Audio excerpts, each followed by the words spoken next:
මිනිස්සු හරි කුහකයි. එහෙම නේ. මිනිස්සු හරි ඊර්ෂ්‍යයි.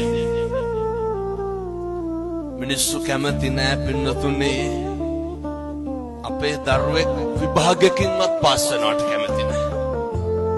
හරියට පද හදනවා. ඔයත්තන්ගේ පැතිවල එහෙම නැතුව ඇති. මම කියන්නේ බොහෝ පැතිවල එහෙමයි. මිනිස්සු හරියට ගතු කියනවා. සමහර විට මේ අම්මලාට මතක් වෙනවත් ඇති අපේ ගමේ අහවලා වාගේ කියලා. මිනිස්සු එහෙමයි.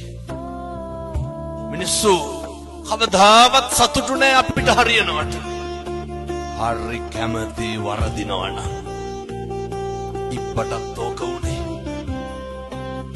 ඉබ්බ යනකොට මිනිස්සු ඔච්චම් කරා. ඉබ්බ මොකද කළේ?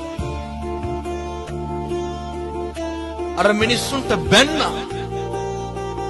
බනිනකොට ඉබ්බ වැටිලා මැරුණා. අපි මොකද කරන්නේ? කියමු බලන්න.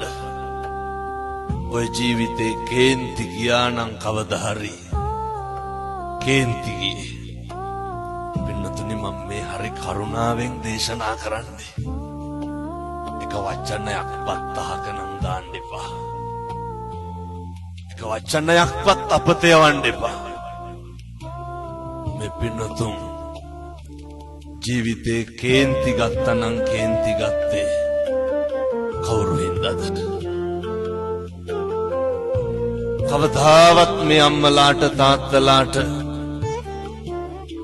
ගෙදර දවල්ට බත් කාලා ඉඳගෙන ඉන්නකොට ඔය කේන්ති ගිහින් තියනවද?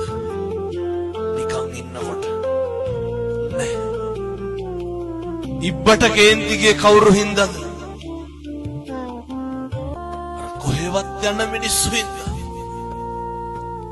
අපිට කේන්ති කියන්නේ ඇයි? කොහෙවත් යන මිනිස්සු හින්දා. විනාශ වෙන්නේ කවුද? අපි. මතක තියාගන්න ඕනේ.